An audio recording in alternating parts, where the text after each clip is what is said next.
Greetings and welcome to the Progressive Christian Podcast. We are the love your neighbor kind of Christians and not the storm the Capitol kind. So if you're curious about what a socially and politically progressive Christianity looks like, then this is the podcast for you. My name is Reverend Dr. Christopher Carter and I am your host. I am a professor of theology at Methodist Theological School in Ohio, and I am the lead pastor of the Loft Faith Community in Westwood at Westley Methodist Church in Los Angeles, California. If you like the show, please rate, review, share, and subscribe, all that good stuff, especially on YouTube. We're really trying to get our YouTube numbers up right now. So if you, subscribe on YouTube, also hit the like on the YouTube videos. That really helps out the algorithm, show more of our videos to kind of cross. We want to kind of push back against some of the more conservative media that you find in that space. Today, I'm joined by the famed, what I have dubbed the political trinity.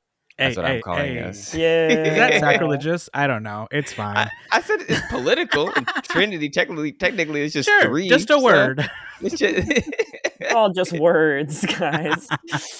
They're all just words. But yes, with Westley and Everest, we had planned a whole separate conversation on to talk about we were going to talk about Ezra Klein and Derek Thompson's book Abundance and coalition building, and there was going to be this nice, happy, Hopeful. hopeful conversation. And then everything happened this past weekend. We are recording on Tuesday, June 10th. And so we decided to pivot our podcast to discuss the ICE raids and protests. And I think hopefully this episode will be published in a couple of days. We'll get it out by Thursday, I'm hopeful. So it's timely. But before we get into it, I guess I just kind of want to turn it over to both of you. And Wesley, I'll start with you. Just how are you feeling right now? Just how are you processing everything that's happening? Yeah, it's not easy. I mean, we're 6 months into this presidency, and it feels like the wheels have fallen off.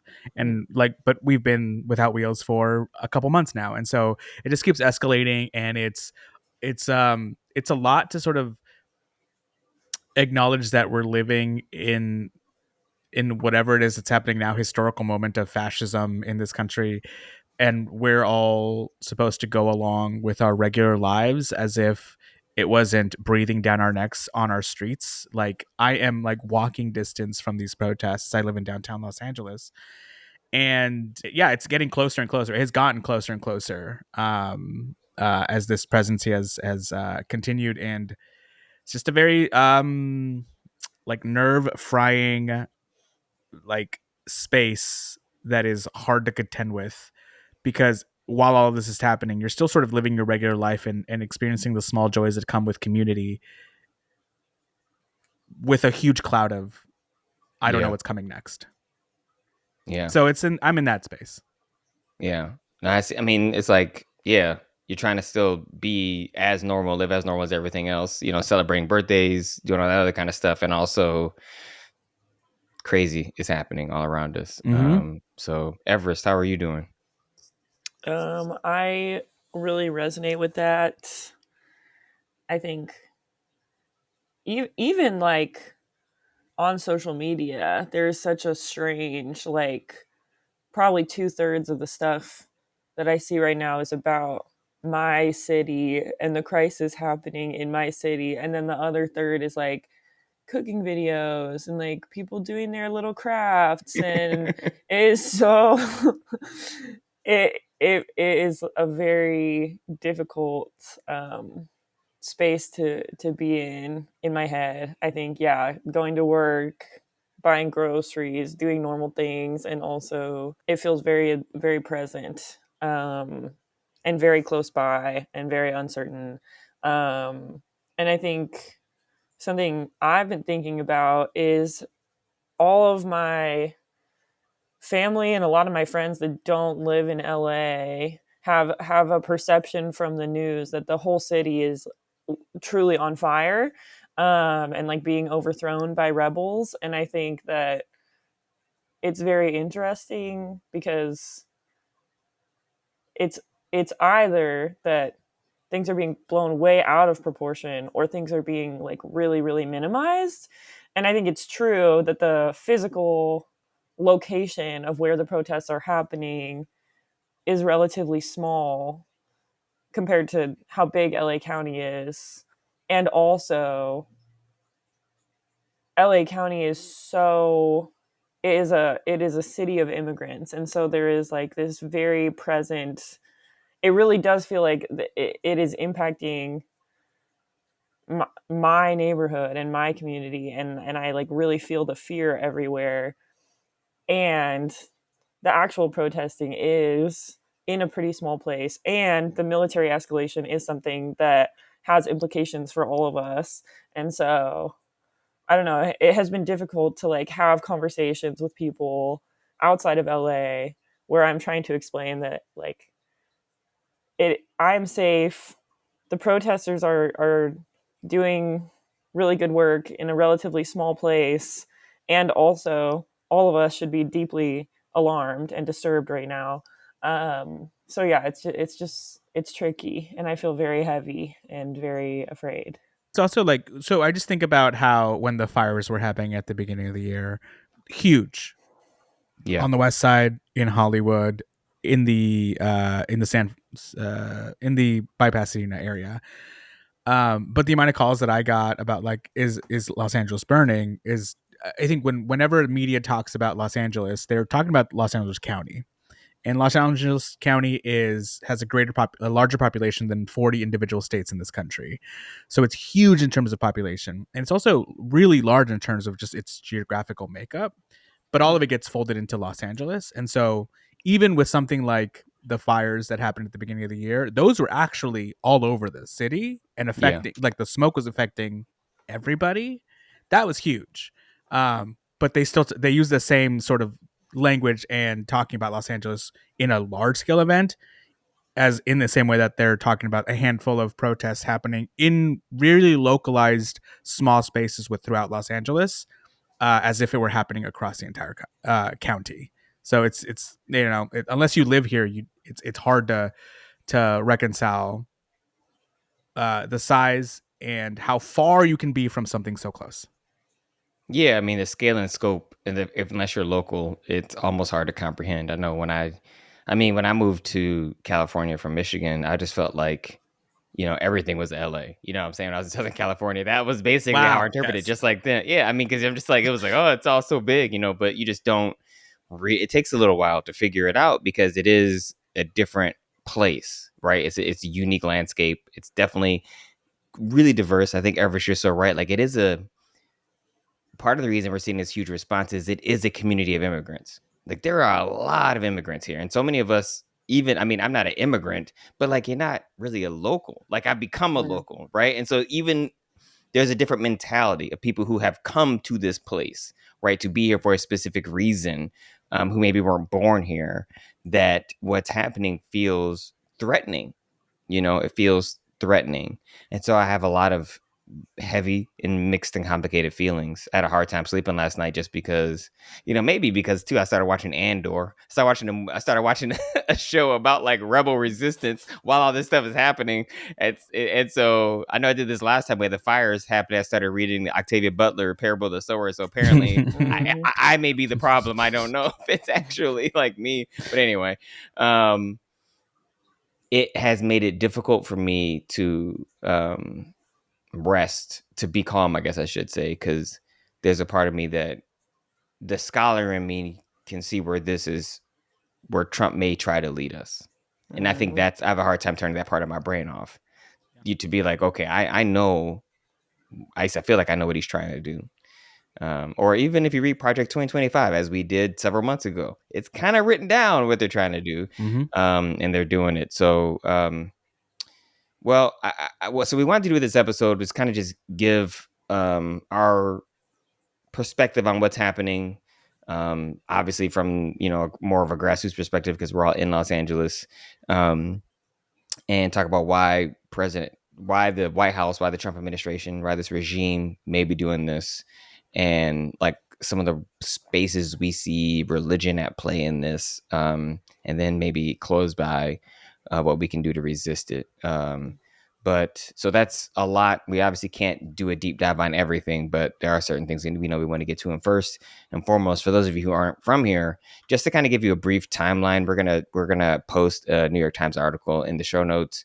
But I mean, basically, what you need to know is that ICE and Border Patrol did surprise raids, basically starting on Friday in the Fashion District in downtown Los Angeles.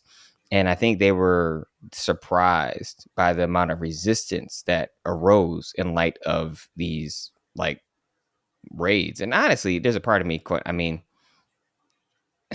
I didn't say this in a pre-show meeting, but what I actually feel like as someone who studies language, especially the like uses of animal language, it feels like hunting. It feels like they are hunting, like they are hunting brown people. Yeah, I That's what it looks mean, like. when you show up at a Home Depot, you're not there to catch criminals. You're Yeah. there to catch regular people trying to make a living in this. Sorry, I was about to cuss.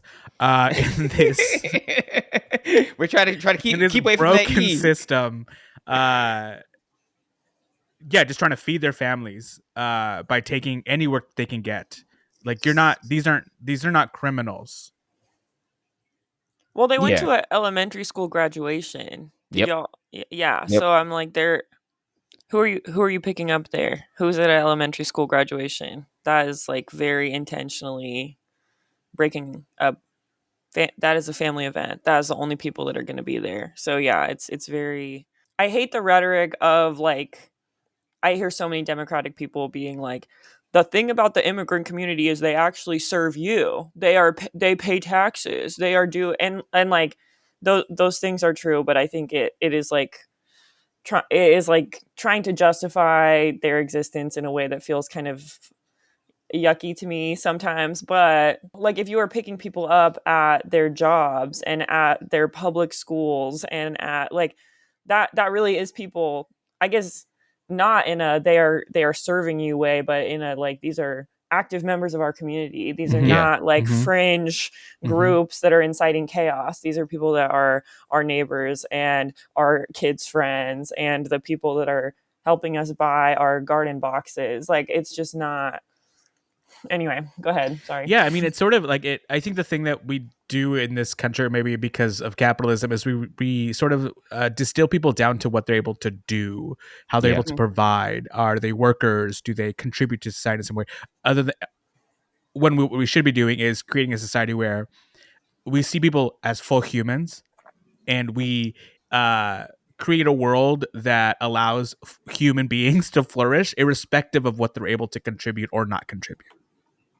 Yeah, I mean, this is, the greatest commandment, love God and love your neighbor as you love yourself. It really is it's an embrace of neighbor, where neighbor is no longer framed in such a narrow way, where it's people who look like you, who think like you, who vote like you, who have a job like you or live in your community, right? Where neighbor is expanded to include all people, whether or not they're legal, undocumented, whether or not they're Christian or Muslim or Jew or atheist, whether or not they're straight, queer, whatever. It's just they're humans. And I think it's the expansion of that term neighbor to actually include people, right, is what we're arguing for. That I think for some folk, they struggle with that because they want to have a narrow concept of neighbor, or they want their neighbor to only be limited in ways that allows them to feel comfortable, right? If you're. Yeah. And so this is the politics that we're in right now, where where we want people in silos, and says, well, this person's being makes me comfortable, so they're not really my neighbor. They need to conform to me, rather than doing some internal work and saying, well, why am I uncomfortable by who they're in love with? I just I don't know. That's what always has continued to baffle me, because I just have other things to do, and I think that's and maybe this is where capitalism has worked on me. I'm like, man, I got work to do. I ain't got time to be worried about what they doing. Like I got So anyway, like I said, I often say I feel like these people doing capitalism wrong half the time anyway. So, so we had this thing in the Fashion District. People resisted. It escalated from there to begin to be spread out to Paramount, which is a city again in South LA County, and in Compton, where people were protesting. and people were resisting. Like I think what this brought to mind. I'm kind of curious to y'all thoughts actually. Um, like I, having studied the civil rights movement, having written about it, documented it, and talk about how these principles and practices are useful and we could be used today. What I think people fail to understand is how disciplined and trained these people were, right? When you look at some of the Mhm. pictures, and maybe actually there's one picture that I'm bringing to mind about the integration of a Woolworths counter, and I will actually link it in the show notes because to me it is a perfect example of something I know I could not do. There is a white man and a black woman sitting at a Woolworths counter trying to integrate it, and they're surrounded by like probably 200 people, and they're pouring food on them, like they're yelling at them, cursing. Like people left work and school to go cuss these people out, and they Mhm. are To go be peacefully racist. to go be racist, and they're peacefully Mhm. protesting. Do you know how much discipline that takes to suppress your natural human instinct to defend yourself, right?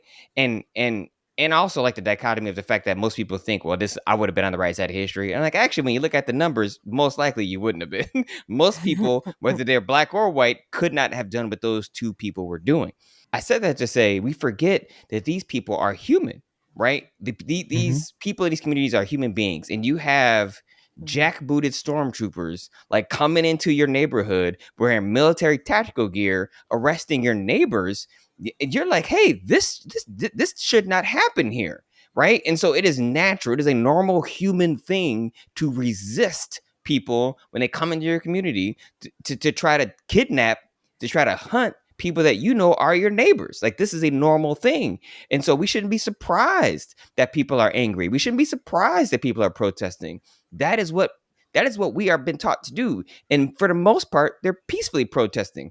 But they're Mhm. gonna protest because that's the way we can resist like this evil regime that we see trying to take over our streets. And it only makes it worse when the federal response or the state response, or in this case, in this situation, we're talking about the federal response, when they show up like fully dressed as if they're an invading force. They Yes. cover their faces. They don't let you know who they are. And for how many, I mean, to whatever degree the LAPD is assisting, whether it's because they're cordoning off streets and allowing these raids to happen, it's all nonsense regardless.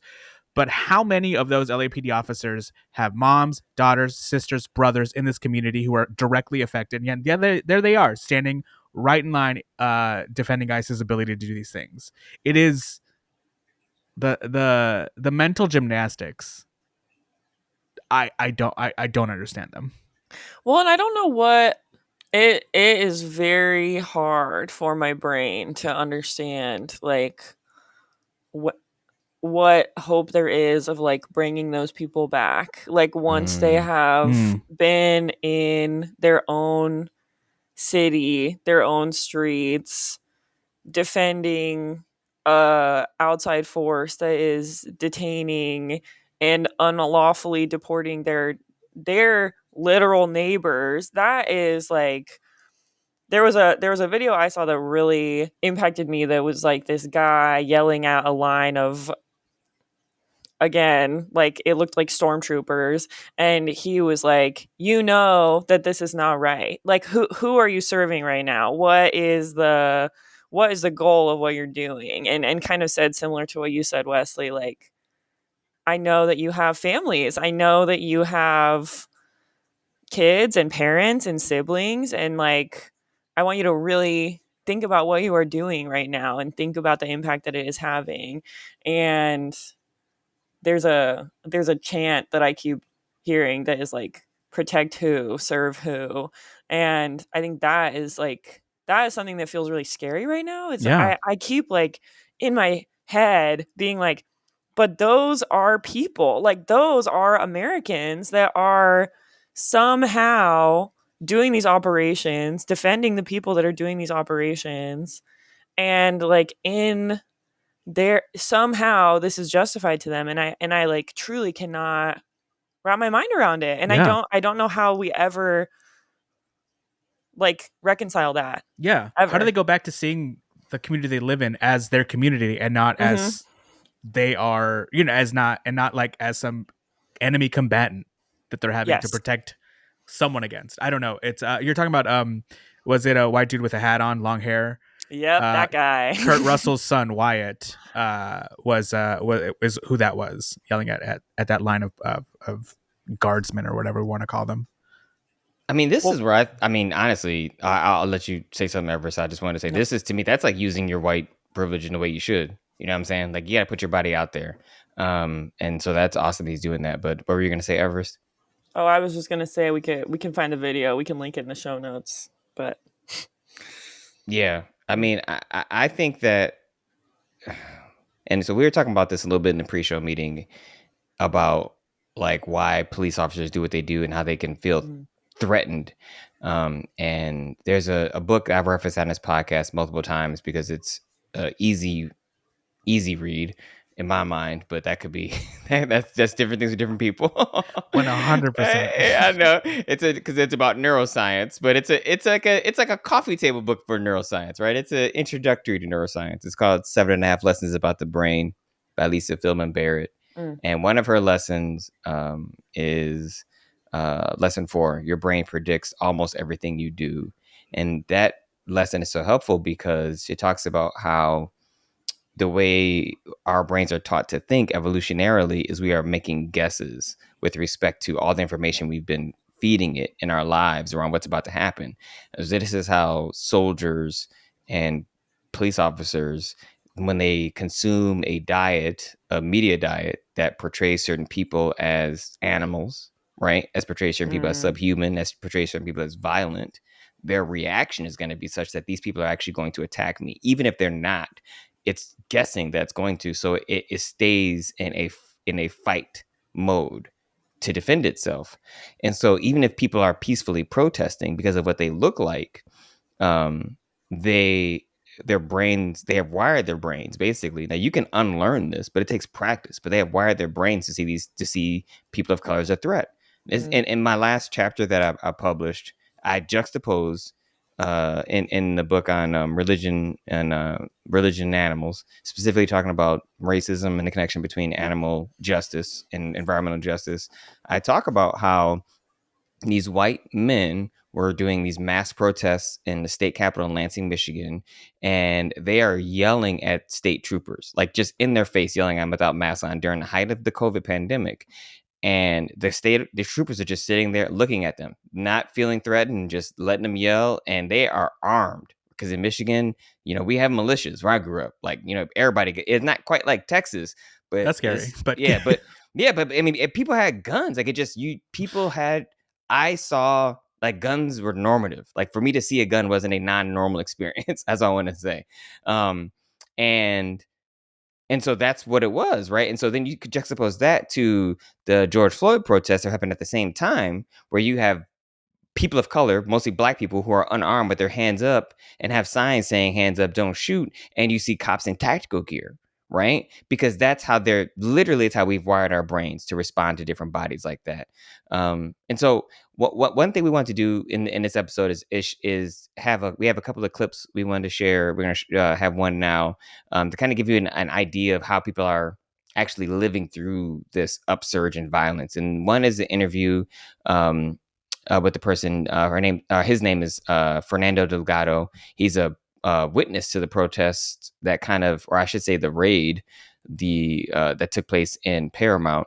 And so this is an interview he did on the BBC, where he kind of describes how things unfolded and how he and his partner basically had to respond during this kind of immediate event that just happened in their neighborhood. We were at a stoplight on the other side of Paramount, right? Over there in Alondra. When out of nowhere in the stop, immigration agents, ICE, all that came, they came dressed up in all their military gear and they stopped traffic. When they stopped traffic, we started noticing, and I told my girl, that's immigration right there. What they started doing was they went in front of a business, a negocio, and they started raiding it. They started bringing people out in vans. Once they started doing that, that's when everybody knew, what was going on. And everybody was there in the traffic jam. Everybody, right? You're stuck in your car, in your vehicle. When they saw us looking at them doing all that, that's when they started throwing tear gas. Everybody was still in their vehicles. As soon as one of the tear You said who was behind you? Behind us, there was a woman and her young daughter. She was around 13. I kept in touch with them, and as we speak, she's in the hospital because the tear gas bomb hit her right in the face. They were right behind us, taking notice that we're not there to protest. We were stuck at the light, right? But we're witnessing everything happening right in front of our eyes. The tear gas explodes. They come out crying out of their vehicle, and they can't breathe. They're literally on the ground, right? I have the video. I have the footage, right? And so what do you and your girlfriend do at that point? We get off, and we see everybody else getting off to record. Peacefully, we do not throw anything at them. We're not yelling at them. We're just recording what's going on because people deserve to know the truth. This is why you guys are here. This is because, these things need to be documented. This is what they wanted. They wanted people to riot. They wanted the people to start fireworks. They wanted the people to start burning out.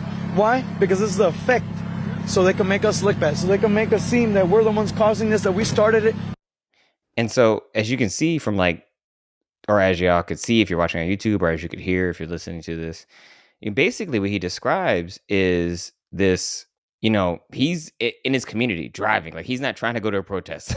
He stopped at a stoplight. He's trying to go to Home Depot. Like, he's trying to go to Home Depot, maybe he got some yard work to do. I don't know. And he stopped at a stoplight because the police, and this is where you're talking about, Westley, how they're cooperating with they're cooperating with Border Patrol and they're cooperating with ICE, even though they're saying they're not actually helping them. So they stopped him because they were doing a raid. And so once they saw what was happening, people got out of their car to record it. They weren't protesting. They weren't doing anything. They were just trying to document what was happening, which is a fully legal First Amendment protected action. And that's when the police started spraying tear gas. That's when the Border Patrol I shouldn't say police, ICE and the Border Patrol started spraying tear gas. Is because they were being recorded.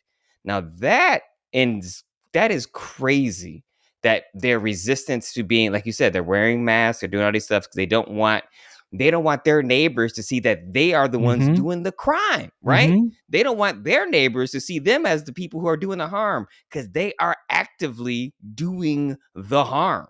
Right. And they want to have this disconnect between what they're doing and how people perceive them. Right. If they had to take accountability, maybe they would do something different. Yeah, maybe. I don't know. I feel like, yeah, maybe. I don't know. I want to be hopeful about that, but I don't know. It just makes the masks make it easier for them to continue what they're doing. But I don't know that they wouldn't. I don't know they would stop. Yeah. I don't know either. It is frustrating that they get to wear a mask, though. You go ahead, Wesley. Well, the other thing I was going to say is, in attempting to find the video of the gentleman that Everest was talking about who was yelling at police, it wasn't Kurt Russell's son. It was Aaron Fisher, who's a partner of Statecraft Media, which produces digital media campaigns for progressive candidates. Still a white dude, still standing in front, full body, in front of this big threat. So just not the person we thought it was, but nevertheless, still a good person. Still, no, that's awesome that they're out there doing that. I want to pivot a little bit. I want to ask both of y'all from your own perspectives, kind of as two people. I talk to both of y'all about these kinds of things because both of you stay up to date on politics from different perspectives, both from your own identities as people who are in the LGBTQ community, but also who come at this from multiple angles. Like, why do you think the Republican Party, why do you think Donald Trump is actually, why is he calling it a National Guard? Why is he doing this, given that the only time that this typically happens is when, the governor works with the governor and the mayor usually work with the president if they want to call a National Guard for a natural disaster, like the fires, or when we had the riots in 92, when it was literally $1 billion of damage, or the only other time they've had to federalize the National Guard is during integration, when they were trying to literally integrate the school in Little Rock. That's when, and it was supposed to be literally the inverse. They're trying to protect people to just go to school. And so I'm just curious, Wesley, I'll start with you, then Everest. I'd love to hear your thoughts about why you think they are doing this. Yeah, well, in the Little Rock situation, it's because the state itself wasn't taking action to uphold desegregation, and so the times where the National Guard has been called in without cooperation from the governor is when they just haven't been doing their job. The state Yeah. itself wasn't doing its thing. In this situation, I just think, I mean, the theories run wild. I mean, I think, could this be a distraction from the fallout that he just had with Elon Musk? Maybe. Uh, is this just an extension of like what he's been doing of treating the American government as if it's his own thing that he gets to do whatever the hell he wants? Potentially. They have stated over and over that they are trying to deport people who are committing crimes and criminals. But what we know from statistics is that people who immigrate here are on the lowest part of who commit crimes. And so if they're promising X amount of deportations from a population that doesn't commit crimes to the same degree as American citizens, they're not going to get their goal. And so what do they have to do? Expand the pool of who they're going to take. So it's why they're showing up at high schools or graduation ceremonies. It's why they're showing up at immigration hearings and scooping people up. It's why they're changing dates for immigration appointments and then not telling people and then just, oh, sorry, you didn't show up for court. Now you're under violation. So if they're going to meet their goal of whatever this nonsense goal is that they've promised to the American people, they have to take more aggressive action. And you do that by just scooping up whoever isn't white. Everest, I'm curious about your thoughts. Well, I agree, Wesley. I think in some ways it is the fulfillment of a promise. I think California being like geographically so far away and also just such a huge economic presence in the country, I think it makes sense that LA is like being made an example of in this way. And I feel cautious because on the one hand, I know that I am really paying attention. I know that I have really studied the history and read about these kinds of patterns. And I think a lot of people that I know that are maybe not paying as close attention kind of think that I sound like a conspiracy theorist to be like, guys, this is not a joke. Like, this really seems like the beginning of an escalation that can be much worse. And so I think in my head, like looking at historical patterns and looking at empires of the past and looking at what it means to start militarizing things in this way, I'm like, I don't feel like it is an exaggeration to say that this is like the beginning of a real shift in how much of a police state we're living in, / like this is just a real big step for fascism in this country. And again, I'm like trying to stay grounded, and I just know that like sounds really intense. And also I think, like Dr. Carter, you said at the beginning, you were like, I cannot separate the history that I know from what I am observing currently, and I cannot turn that part of my brain off. So I like, when I'm like, why are they doing this? It feels very clear to me, and it feels like it is the first step in a larger plan to be able to like really be silencing people in a big way.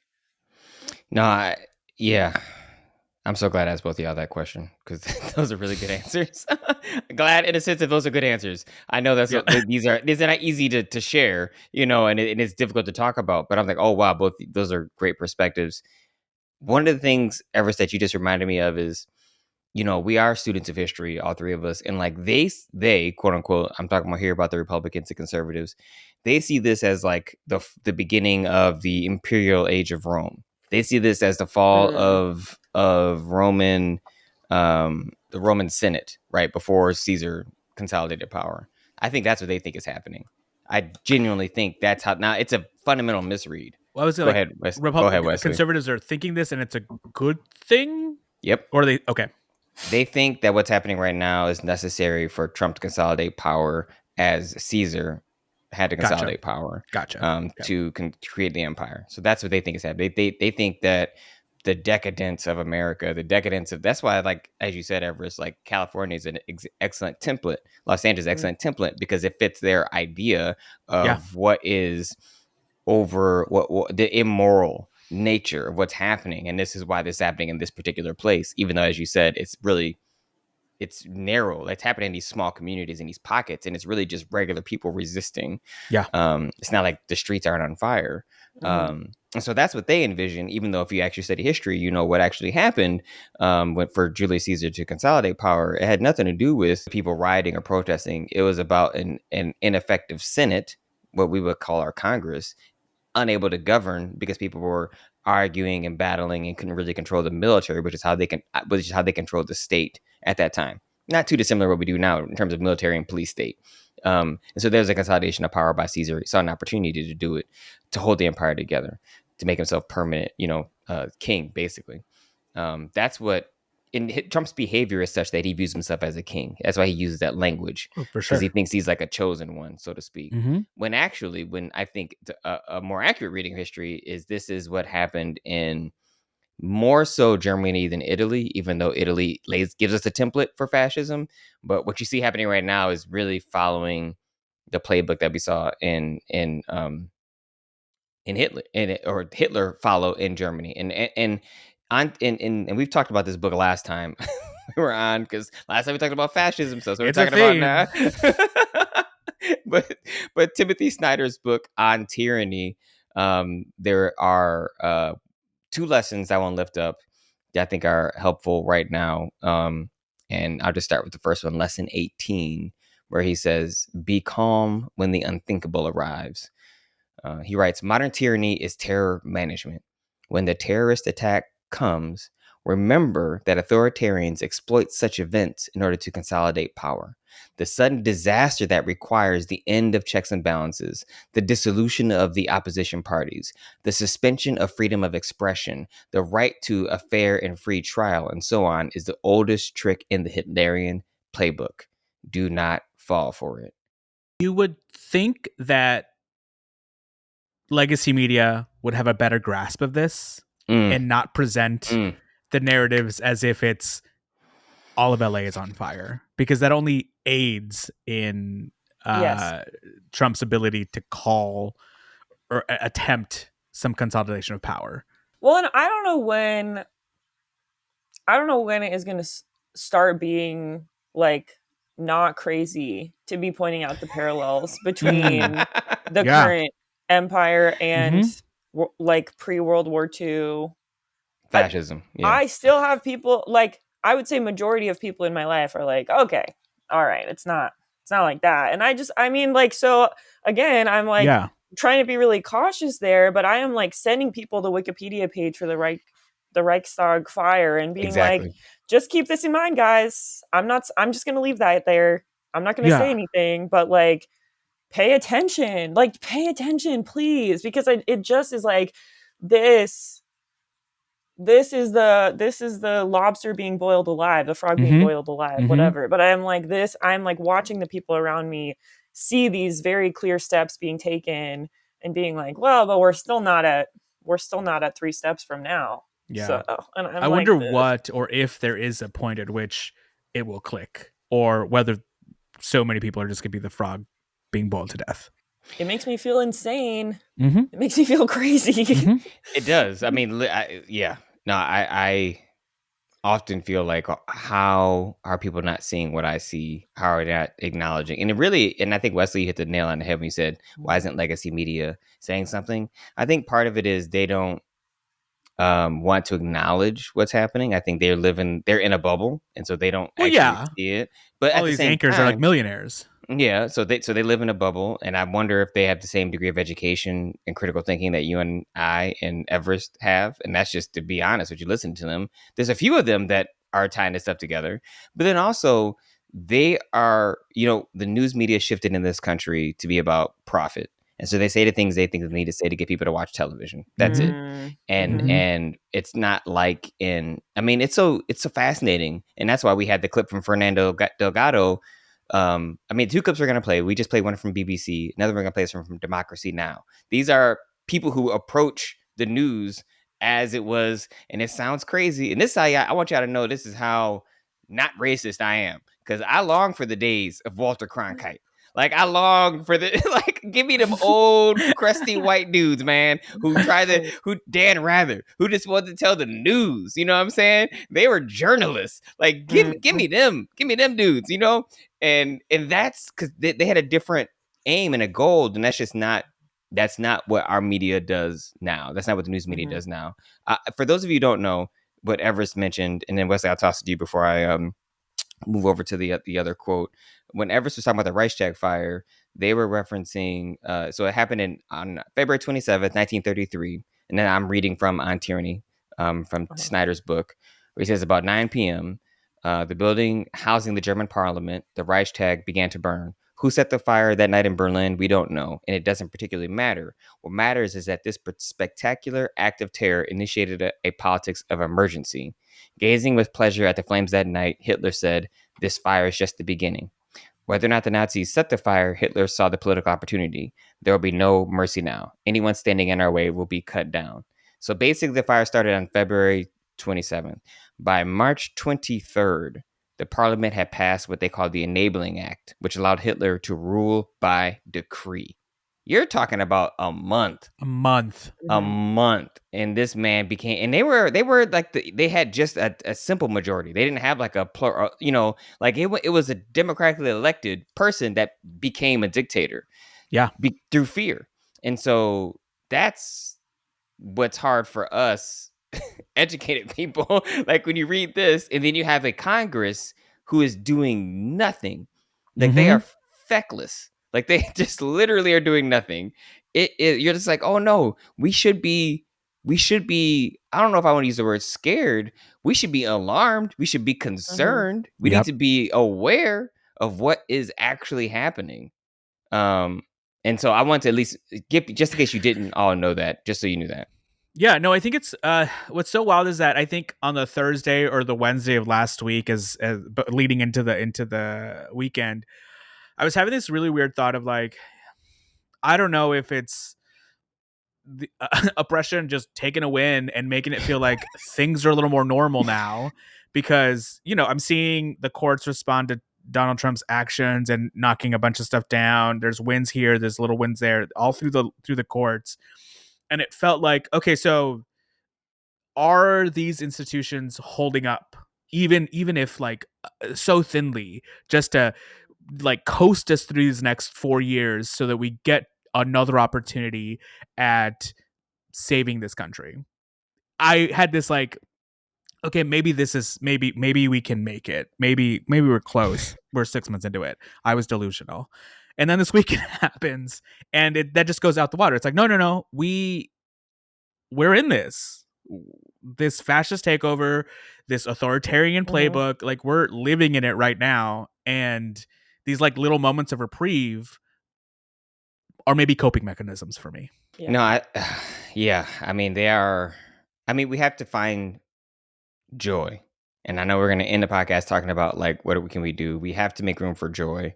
And at the same time, we know we have to also resist, but we can't break ourselves. We can't allow ourselves to be broken. And it to find that balance, honestly, I don't know. Like, it's also so crazy. I'll say this. I'll read the next quote, Everest, and I'll invite you to share what you think about the language that's being used. So in addition to watching Andor, I just finished rewatching for like probably the third or fourth time the animated series. I don't know if either of you have seen it, Avatar: The Last Airbender, which I absolutely love. Love that show. It is like masterpiece. Excellent. I mean, literal excellence. Like if you have not seen it, like you need to watch it. And also, if you haven't seen it, what I'll say is that the first 3 episodes are probably the only slog in the series. Yep. But once you get past through that, yeah, you're good. You're sailing. Then it's good. Yep. Just get through the first couple, and then it integrates religion, because Aang is like literally about nonviolent. He's like a Buddhist, basically nonviolent resistance. But for me, I'm watching these things where I'm like, I need to see somebody win. I need to see somebody like fight the empire and win, to give me hope. And like that's all I can watch right now. I can't watch anything else unless I want to see people resisting and give me hope. Like, that's why I love Gladiator. I'm like, I know it's violent, but I need to have some hope. Go ahead, Wesley. You know what? I watched Andor, loved it. Both seasons, incredible show. I've been struggling to watch a lot of television. Like I'll turn something on, I'm like, ugh, and I'll try something else. And these are shows that are supposed to be good, like The Studio on Apple TV Plus, Hacks on HBO Max. Like these are people have recommended these shows, and I try watching them, and I'm just like, I don't. It doesn't pull me in. But you know what I started watching 2 nights ago? The Practice. Mm, It's like a show from like the 90s about yeah. lawyers Yep. doing Huh. good, people winning on behalf of like people who are struggling. So like you saying that you need to see people win against the empire, I was like, Mm. oh, maybe that's also what I'm subconsciously like looking for in my television. I mean, I need it for hope. And like Yeah, Mhm. so yeah. Everest, like this is what reminded me of, honestly, like, so we just celebrated our promotion Sunday, and it was a very Mhm. powerful, moving thing because I could see these young people who you have played such a strong and important part in nurturing, to see how they've grown, right? Since I've been here, just in Mhm. the 4 years I saw them from freshman through graduating high school, Mhm. and that gives me hope because I'm like, man, look at, like, these are the people who are going into what's actually going to make the change. Like, they're going to Mhm. great schools because they're all really smart and they're good people. And I see them using their powers for good, right? And that's what I need right now. Yeah. I mean, and I went, but guys, I really struggle, okay? Because Yeah. I'm young. I'm younger than both of you. I graduated high school in 2018. All the adults around me, and mind you, in 2018, all my whole graduating class was like, the world is screwed. We're in bad shape. And it was like much better than it is now. Yeah. And like there were so many adults around me that were like, you are the future. You are going to save us all. And we were like, how? How? How? And so it's so interesting because I went to 2 high school graduations in the last week and a half. And are both of them, there are these like brilliant young people that are giving the speeches. There's like someone that's a journalist, someone that is like, there were, I mean, yeah, writers, people that want to be politicians, like all of these things. And it is really hopeful. And it is also like really painful to hear these like kids, like really young kids in their graduation speeches being like, truth is up for debate, guys. Like we are going into a real tough world. And I feel scared and you feel scared, but hey, we graduated high school and we're gonna go do it. And I am like, that I agree. I think the grit is necessary and the hope is necessary.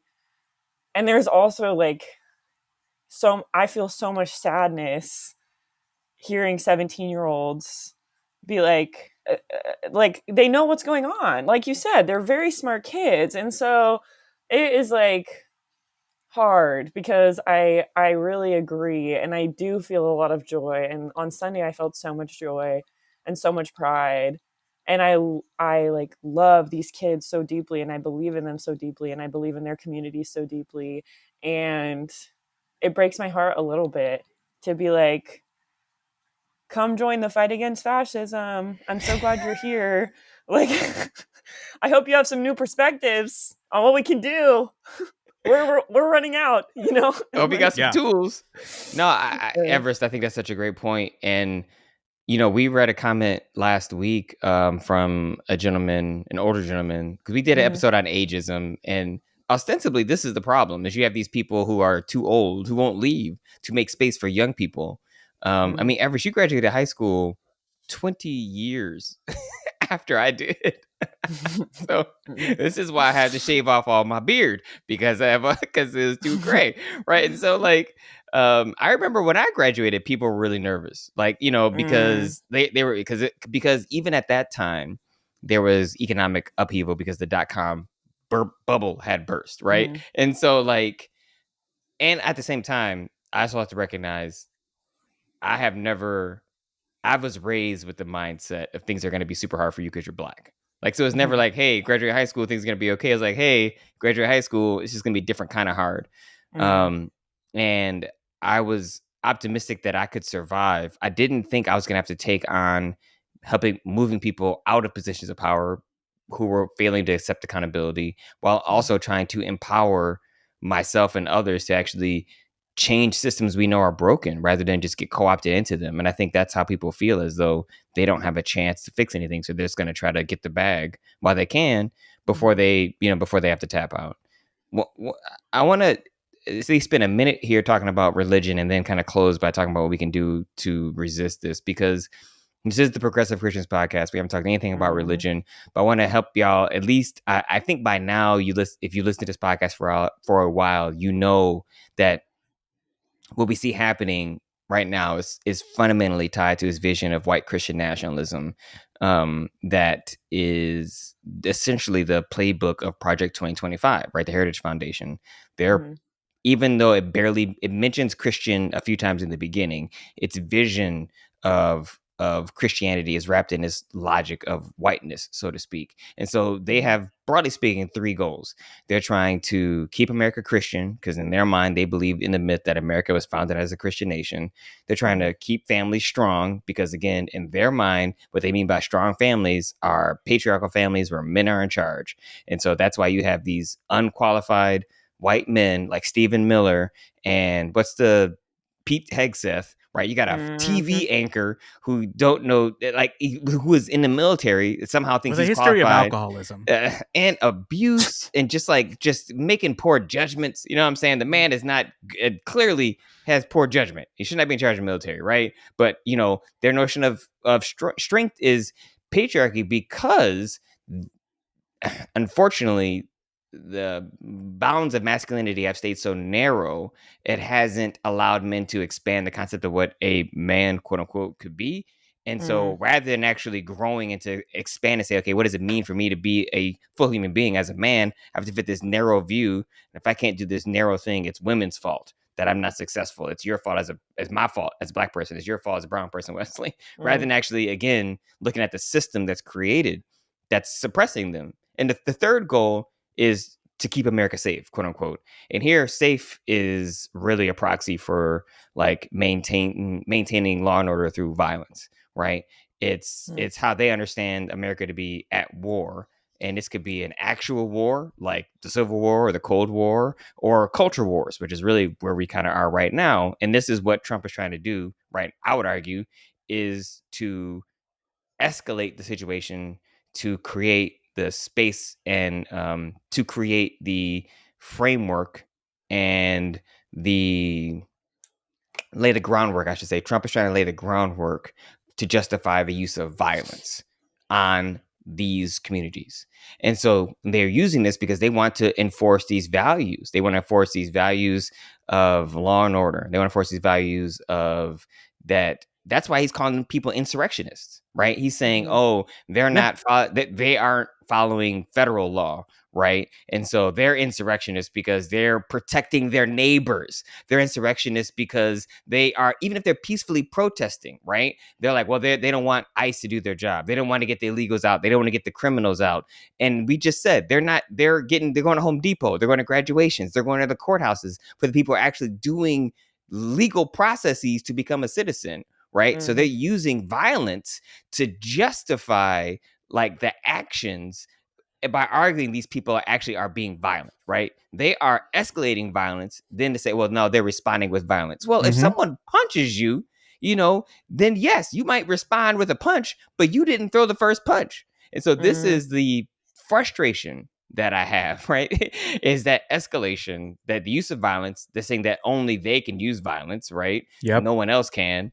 And somehow their use of violence is moral, whereas other use of violence to even defend yourself is immoral, because in their framework and their understanding, violence can only be used by those in power and those been given that power, and those who've been given that power is white male patriarchal thinking, and so that's where white Christian nationalism is kind of at play in all of this. And so I felt like I was like, at least want to explain it. I think people who listen to this podcast probably already know. I was like, at least let me give you the gist of how we got here, and how, unfortunately, I know on Sunday in some churches, there are churches who probably were celebrating what happened.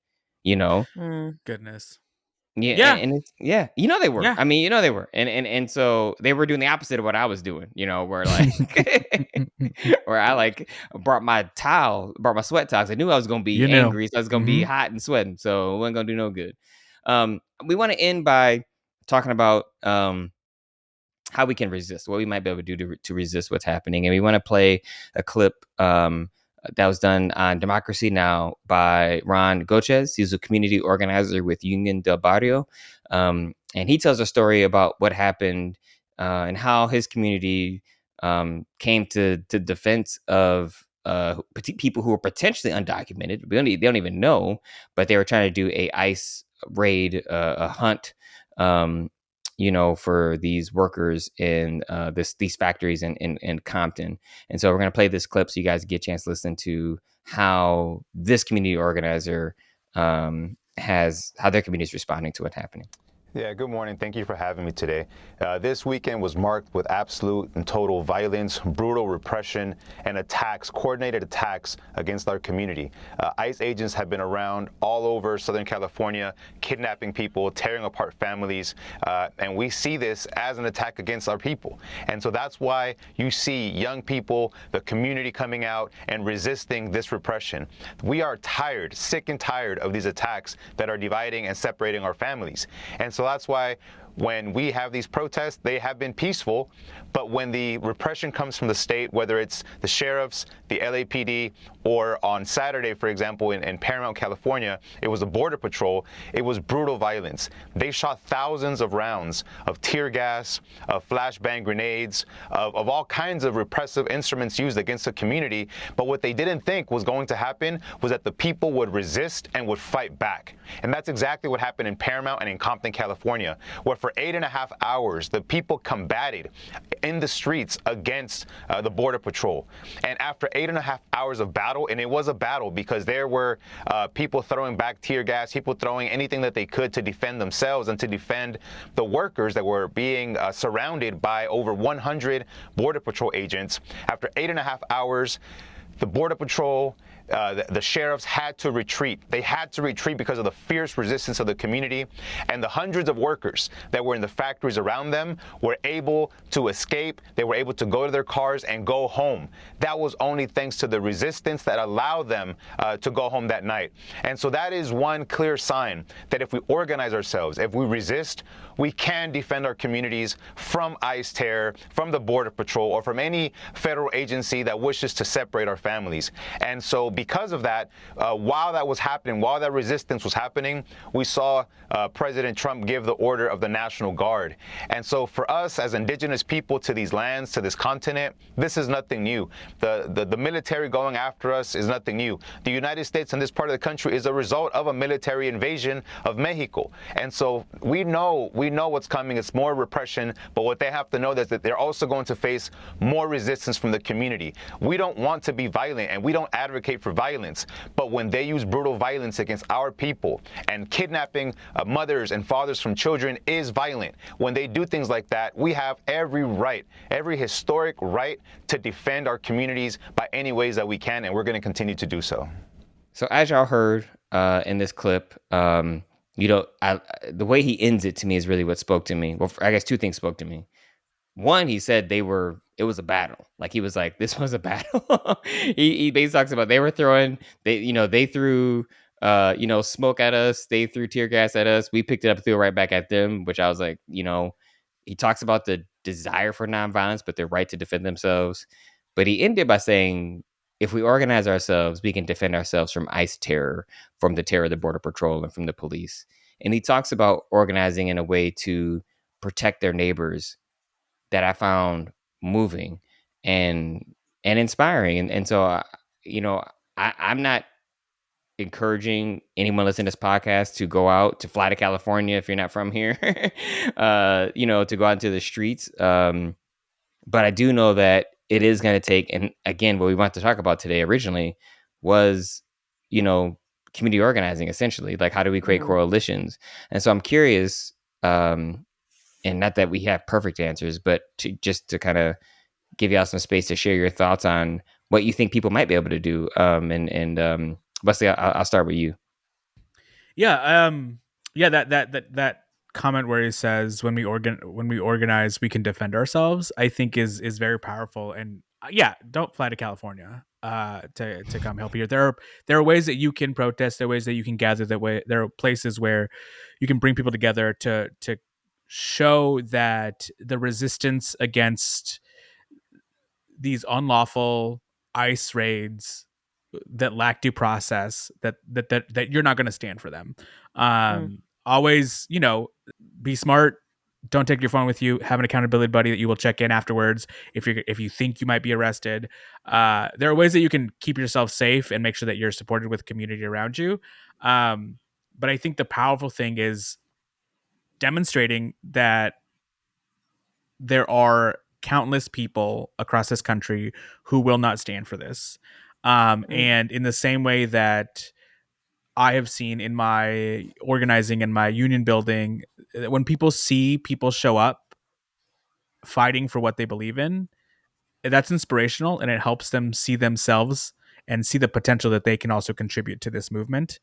So just because you think you're one person, you're not alone. There are people in your community who feel the same way. Find them, and support each other through this process, through these opportunities of pushing back against this type of violence. But yeah, do it in community, not by yourself.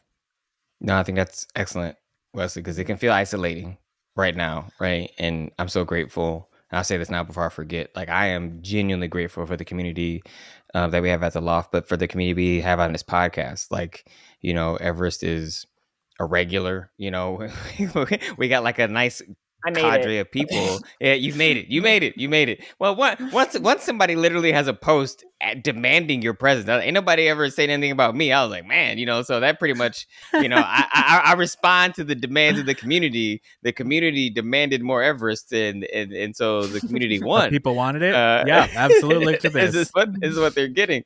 So, I mean, I'm so grateful that I have y'all to work through these things with, because otherwise it would just be that much more difficult. But Everest, I'm curious about what thoughts you have, what suggestions you might want to give to some of our listeners as to what they can do in light of with everything that's happening. Well, I'm really with Wesley. I think my answer is always community, community, community. And I know we did not have like a real deep dive into coalition building, but that is kind of always at the forefront of my mind. And I think that while I know earlier on this very episode, I was like, there are some people right now that I cannot imagine like reaching and repairing with. I think it is good for me to remind myself that the vast, vast, vast majority of people are not in the National Guard. So there's like a lot of steps between the people that I know that are going to the protests and the people that are directly against them. And I think right now there is. I had a conversation a few months ago where a lot of my communities right now are like constantly talking about like non-violence versus self-defense versus like using the weapons of the oppressor versus like all of these things are coming up a lot.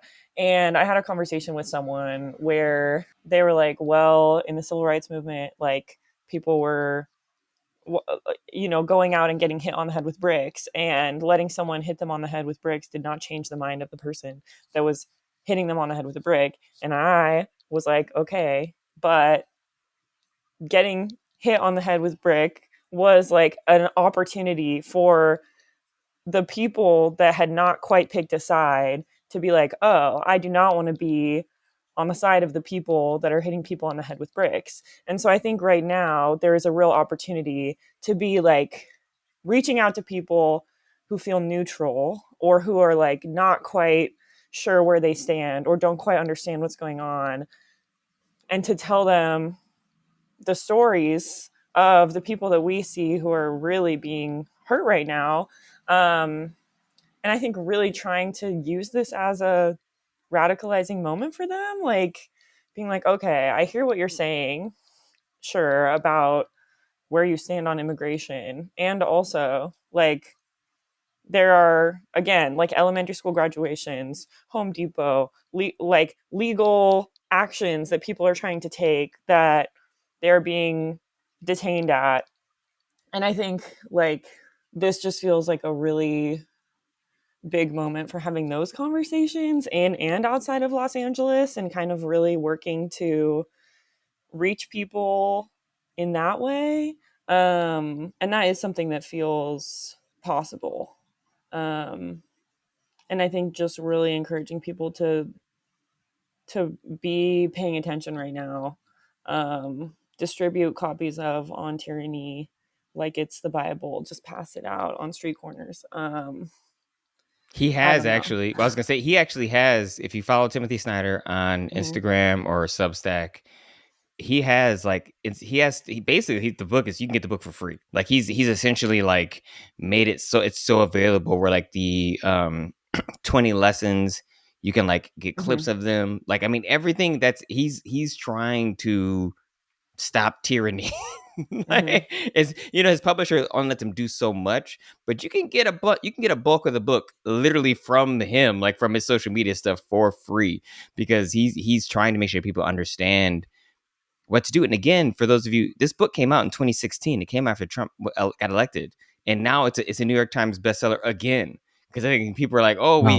we thought we learned, and now, baby, we need to reread those 20 Come back brief in. lessons. A couple of things that I want to say in terms of what we can do, and I want to talk about from two different perspectives, both from a like academic kind of clergy perspective, then also from like family person, person with that's married with a child. I think if you're a religious leader, you need to make sure your community is prepared and you've talked to your community about what to do if ICE comes to your church or to your community. Have a plan, which we have, right? We have things we've handed out to people at our church, or we have stacks of stuff like these are your rights. This is what you can do. Talk about how you're going to respond so you're not surprised when it happens. Like you need to be prepared. You need to have already thought through, how am I going to respond? Who's responsible for what when this happens, so that when it happens, you know what you're going to do and how you're going to respond, to be prepared, to protect your community, to protect people in your community with, I would argue, nonviolent resistance, right? That's what I would say. I also think for those of you who like to read, you do need to be engaging some books right now to learn about what's happening. So you need to be reading How Fascism Works. You need to be reading Timothy Snyder's On Tyranny. I would argue if you are looking for some older literature, the short book by Aimé Césaire called Discourse on Colonialism. That's great. That kind of gives you an understanding of the logics of how we got here. Frantz Fanon's Wretched of the Earth, right? Like you can read some of this stuff that's like, this is not new. Like that's basically what I'm trying to say. Like this has been happening for a long. If you even read the I think it's called Du Bois's Second Reconstruction, and the Souls of White Folk. I mean, there's things that's been written where you can track how we got here, that can give you some framework. And if you want something religious, in addition to my book, actually, I would say, which sounds funny. I don't normally plug my own book, but in my own book, I write about what I call theological anthropology, or the logic that's used to dehumanize people, to make them animals so that you can justify hunting them. So you understand the theology you're trying to critique, right? And so you understand what you're trying to resist. Miguel de la Torre is doing Christian ethics from the margins. Like there's lots of literature that I think can give you the theological language to speak to this moment. Because one of the dangers we have, I think, in middle class churches and upper class churches, especially if you're in a predominantly white church, is that people think religion isn't supposed to be political, right? Or they think that, I don't want to hear anybody tell me again that like, oh, both parties are bad, or something like that. I'm like, no, these are two fundamentally different parties. Like neither one's worse than the other, but one's so demonstrably worse than the other, right? But that we need to be clear about what we're talking about. We need to understand that the Bible is political because it was written by an oppressed, marginalized group who were seeking liberation, which is they understood a God that was political, that was going to liberate them from oppression. It was a political community. Like Jesus represented a political disruption in his community. Like it's deeply political. So first of all, understand that. So if someone says you're mixing religion and politics, like it is political. It's always been political. It's about what side you're going to fall on and not aligning with any particular party, rather pushing back and arguing for justice, for compassion, for love, for the ways in which the goal that we're called to strive towards as people of faith, right? Like that's the politics we're trying to create. And so that's what we ought to be working towards. And so if you are in a religious community that says you shouldn't talk about politics, then that community is not taking seriously the realities of what's happening on the ground. They're not taking seriously the realities of people who look like the three of us on this podcast. And that is deeply disappointing. So, and if you're, the last thing I'll say is if you are someone like me who's in a situation where, like I said, I know I would be I feel called to be in the nitty gritty in a way that I know I can't because of the risk to my family. And so I've already started writing. Like I've already started crafting. I have a note that I'm gonna send to the church. I'm gonna try to submit 2 op-eds. Like try to find the thing that you do that you can contribute and try to offer that to the world right now. I'm a writer. You know, that's what I do. And so that's what I'm going to do. I'm going to use my skill set to try to reach people to help them understand how they can resist in this moment. Maybe you're another kind of artist. Maybe whatever it is that you do, how can you use your skill set, right, to help inform people about what's happening, to empower them, to lift them up, to give them the courage, right, to be brave, to step out into the world, to resist this fascist regime that we see taking over, to push back against a white Christian nationalism that isn't reflective of the kind of Christianity we see in the gospel, right? And so take your skills and talents and do that work. Like do the work, as I say, as your soul must have. And so that's what I want to encourage you all to do. Find your own way to resist that speaks to the gifts and talents that are within you. Is there anything y'all want to say in closing? Because I know I've hyped myself up too much, so I need to go take my blood pressure medicine and calm down. No, I'm good. Evererest, Westley, thank you for joining me on this podcast, for having this discussion. Honestly, well, thank you guys. I think I'm really happy every time I get to be on here. Today is obviously a very heavy episode, but again, I think I'm committed to continue paying attention and having conversations and reaching out, and I know both of you are as well, and our listeners are as well. So that is a hopeful thing, and I'm thankful for the space to do that a little bit. The next episode, that's gonna be the coalition building one. That's gonna be the hopeful one. We're gonna aim for hope. We're gonna aim for hope. And there were moments throughout this conversation. I was like, "Oh, abundance talks about this, but let's just keep that. Can't begin integrating that because we're gonna talk about it later." It's all connected. It's all connected. It's all connected. Yeah, if you want to read abundance ahead of time, so that way you know what we're going to talk about, and then you can leave your comments on here. We could have this whole like virtual conversation. It'd be great. But I want to thank you all for joining us for the Progressive Christians podcast. The Progressive Christians podcast is a ministry of The Loft, a worship community of Westwood United Methodist Church. If you'd like to connect with us and be part of the conversation, you can find us on all social media platforms at The Progressive Christians. Our show is mixed and edited by our wonderful audio engineer, AJ. Again, we want to invite you to rate and review the show and all that good stuff. Also, if you have a question, please contact us via email. We love engaging kind of theological questions or social questions about what's happening in the world. We would love to be able to, have that be a part of episodes as well, to kind of, connect with y'all and be a part of y'all community. So thanks for listening, and we will see y'all next time. Bye. Bye. Bye.